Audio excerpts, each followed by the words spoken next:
ভাইয়া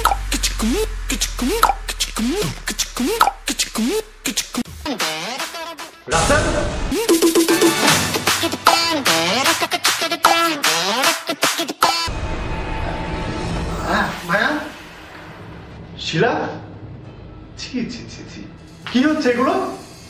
কই কিছু না তো ভাইয়া। কিচ্ছু না? না ভাইয়া কিছু না। তাহলে আমি যে আমার নিজের চোখে দেখছি এগুলো কি? ভাইয়া তুমি যা দেখছো সেটা সঠিক দেখছো, কিন্তু তুমি যা ভাবছো সেটা সঠিক না। এটা ভুল। তুই এখানে শুয়েছিলি, তোর ভাবি তোর গায়ের উপরে, আমার ভাবতেও ঘৃণা হচ্ছে তুই যে আমার ছোট ভাই। শিলা, তোমার লজ্জা করলো না?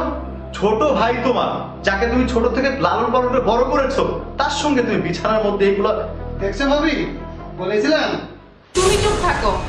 তুমি যেটা দেখছো এটা আসলে সত্যি, কিন্তু যেটা ভাবতেছো এটা মিথ্যা। কারণ ওর কানে একটা পোকা গেছিল, তারপর আমি ওই কানের পোকাটা বের করে দিতে গেছি, তার জন্য সেটাই দেখে তুমি মাইন্ড করছো, কিন্তু মূলত আসলে ওরকম কিচ্ছু না। ও কানের ব্যথায় চিৎকার পাচ্ছিল, যন্ত্রণা পাচ্ছিল, এর জন্য আমি ওর একটু উপকার করতে গেছিলাম। আর তুমি তাকে নিয়ে আমাকে সন্দেহ করছো? না ভাই, এটা আমি আশা করিনি তোমার কাছে ভাইয়া। তুমি এটা করতে পারো না, এই ভাবনা তুমি ভাবতে পারো না। আচ্ছা যাই হোক, একই বাবার রক্ত তো আমাদের, তাই না? তাহলে তুমি কিভাবে ভাবলে? ছি, তোমার একটু লজ্জা করলো না?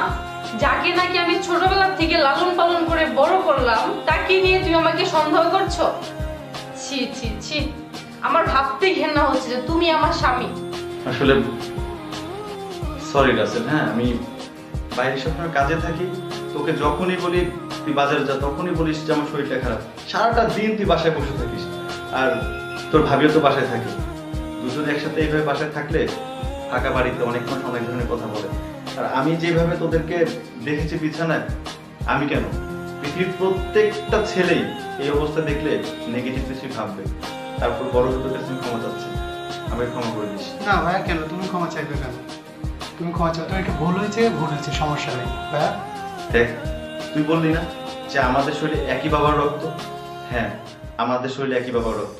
আমি বিশ্বাস করতে পারছিলাম না। আমি কখনো আমার নিজের ক্যারেক্টার, আমার নিজের চরিত্র এমনটা খারাপ ছিল না, আমার বাবারও ছিল না।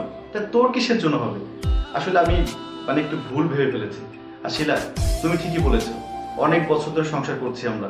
আচ্ছা, ছোট্টবেলা থেকে রাসেলকে তুমি কোলে পিঠে করে মানুষ করেছো, তুমি ওর নিজের সন্তানের মতো জানো, ছোট ভাইয়ের মতো জানো।